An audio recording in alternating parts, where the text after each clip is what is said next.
Hey guys, so another thing that that was brought up to me by people who are going through the grief thing. I just made a video about this, but another thing that was brought up by them, and something that I saw over and over and over and over again when I was modding the Neville Goddard subreddits. We would see all of the posts that come through that were redundant and that didn't get posted, and there were just dozens and dozens every day. One of the most common things that people seem to have a problem with is coming up with a SATS scene. So in Neville Goddard terms, what that is the scene that you put yourself in your imagination and loop over and over and over again right before you go to sleep. And that scene is supposed to be from after the point that the thing that you want has already manifested. So basically, if what you want is to have a baby, your scene would involve you holding the baby already being born, that type of thing. And people really seem to struggle with coming up with, what that would translate to for what they want. To me, I don't really understand why this is difficult. Sorry, I don't mean to be a jerk, but you just pick something that is after the thing already being accomplished.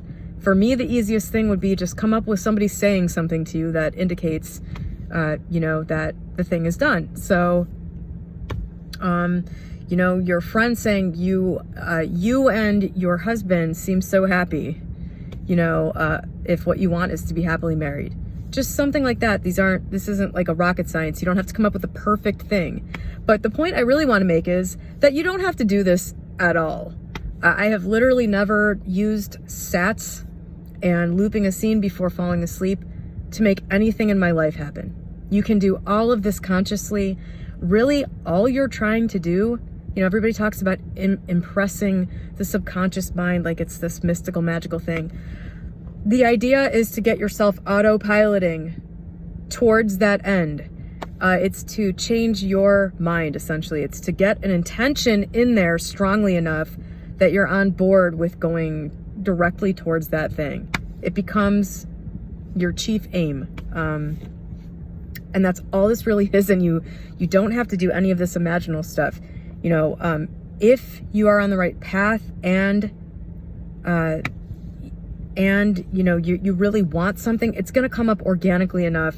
You'll be thinking about it and imagining it enough, if you get out of your own way, that you'll be doing that stuff naturally. So you really don't need to necessarily intentionally do this. And honestly, I don't think the success rate for this is all that high. Sorry, Neville. I think some people love this stuff. I was just commenting to my friend last night. I was texting with my friend Tim Grimes. I'll link to his channel below. He's another person talking about this stuff on YouTube in a similar fashion.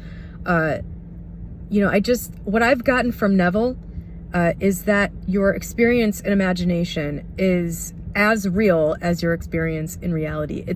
What you're experiencing here is essentially all being created in your mind anyway. Everything is coming through you and your mind and everything else and your senses. And you can experience all of those things in your imagination. And so for me, the only real benefit from Neville in terms of actual, an actual experience is if there's something that you really desperately want to experience and you can't seem to make it happen in reality, your 3D reality, you can go and experience that fully in your imagination. You can go have that experience. The only thing stopping you from experiencing that is the idea that you have that it's only valid if it happens in 3D reality. If you can suspend that judgment and,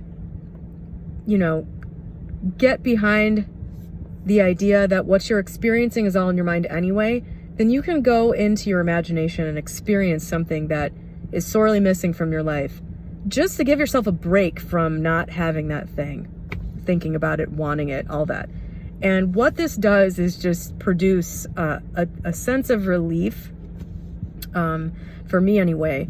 It produces a sense of satisfaction. And when you do that, that's basically what Neville says is planting the seed. And it has an interesting effect on your outer life. It changes things. And I can't tell you exactly how, because it's really unique depending on what it is and who you are and all of that. But when you satisfy that thing, that missing thing, it creates a subtle change that eventually or rapidly creates an outer effect. It does, and you have to experience it for yourself. I can't, and I don't have any reason to attempt to come up with, you know, some sort of evidence for this. It's something that really is personal and has to be experienced. That's what I've gotten from Neville. This whole community that's cropped up around, you know, doing these exercises and techniques, to me, I don't know. It doesn't do much for me. It doesn't. The way that I have manifested things is by deciding that they were going to happen. It's that simple, you know. I just decided I'm going to find the right product for this business. I know what I want. It's to support myself without having to have some shitty $10 an hour job. This was in the 90s. And, I'm sorry, in the 90s, it was a shitty $5 an hour job. What I want is to do, you know, I want to support myself without having to have a job. I'm going to find the right thing to sell. You know, there's an online marketplace that is just you know, it's nascent. It's going to get bigger. I want to sell stuff online, and I'm going to figure out the right thing to sell. I'm not even going to have to stress about it. I'm not going to have to worry about it. I'm not even going to have to look hard for it. I'm just going to find it. And that is exactly what happened. I mean, exactly. I didn't even have to look hard. I just stumbled on it. My first business was a book resale business, and I was out trying to sort of figure something else out. Another idea that I had, I was out pursuing the idea that I had when I stumbled on the book idea. I won't get into exactly how that went down, but exactly like that. I didn't even have to look for it. It was the perfect thing. And, you know, once that thing ran its course, that business ran its course, I ran into some problems with that, or some things I didn't like about that, and I knew it was time to refine what I was doing. Same thing. I just said, you know, okay, just like I found this book business, now I've refined what I want. I know that I want the same thing, but this time I want to have more control over the production. I want to have, you know, this, and this. I had refined the desire, and I was like, okay, it's got to fulfill these parameters. Again, I'm not going to have to stress about this. I'm just going to find it. And boom, within weeks, I came up with the idea for the things I sell at my current business. So that's been how I've done things. When I went from weighing 195 to 115, I had a bunch of beliefs in the way that had to be resolved. That's another thing that a lot of people don't want to talk about here. If you've got really dominant beliefs that are in conflict with what you want, you're going to have a hard time making that thing happen, no matter how many times you fall asleep looping a scene. You know, best case scenario is the falling asleep looping a scene leads you to situations, events, and people that would help you resolve those beliefs. But it's a math equation. You don't, you know, it's a law. That's the way in which it's a law. If you've got a dominant belief that is, you know, that is in conflict with what you want, you know, you're not gonna be able to have that thing in your reality at the same time. So with the weight thing for me, I had some of those dominant beliefs. Those got resolved, and then it was just like boom. All I ever did was picture myself stepping on the scale and seeing 119.9. That was literally the only scene I ever had. Was just stepping on there saying I knew I could do it. And this whole thing was probably 5 seconds, and I never did it while falling asleep. All I did was every now and then I would think about it. Maybe once a week I would think of it. I would purposely do the scene because that was the extent to which I felt it was necessary to do something to try to manifest this, because I had not become involved with any online manifesting communities. And that was it. I eventually had that scene happen in my reality. The road getting to 119.9 was long, interesting, and filled with lots and lots of personal change. But it did not involve looping a scene and falling asleep and all of this stuff that it has, you know, popped up as like this thing you must do or whatever. You don't have to do any of that stuff. Or maybe you do, but one does not necessarily have to do that stuff. You know, you can decide that you're going to do something, become something, have something, experience something, and just get out of the way and allow it to unfold the way it's going to. And just every now and then, when you think of it, you know, come up with an image in your mind that you can sort of flash to, feel confident about, and that's really it. That's really it. It doesn't have to be a lot more complicated than that. So, I don't know. I hope that helps somebody.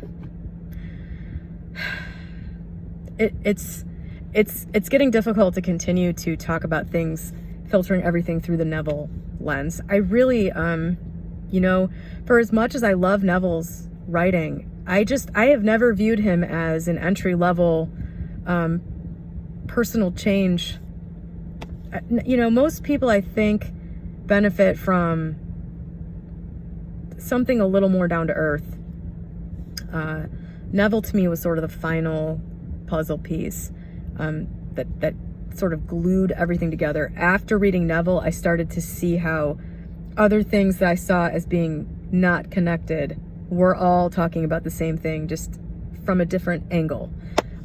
So for me, he was sort of the final piece. But yeah, I don't know.